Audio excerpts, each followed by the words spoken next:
சற்று முன் கிடைத்த தகவலின்படி இனி மகளிர் உரிமை தொகை ரூபாய் 1000 அல்ல ரூபாய் 1500 வெளியான சூப்பர் குட் நியூஸ். கலைஞர் மகளிர் உரிமை தொகை திட்டமானது தமிழகத்தில் தொடங்கப்பட்டு மாதந்தோறும் ஏராளமான மக்களுக்கு ரூபாய் 1000 பணம் செலுத்தப்பட்டு வருகிறது.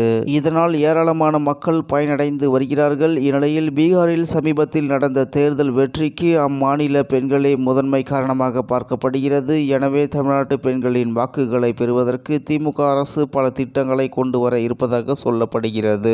அந்த வகையில் மகளிர் உரிமை தொகை ரூபாய் 1000க்கு பதிலான ரூபாய் 1500 வழங்க திட்டமிட்டு இருப்பதாக தகவல் வெளியாகி உள்ளது.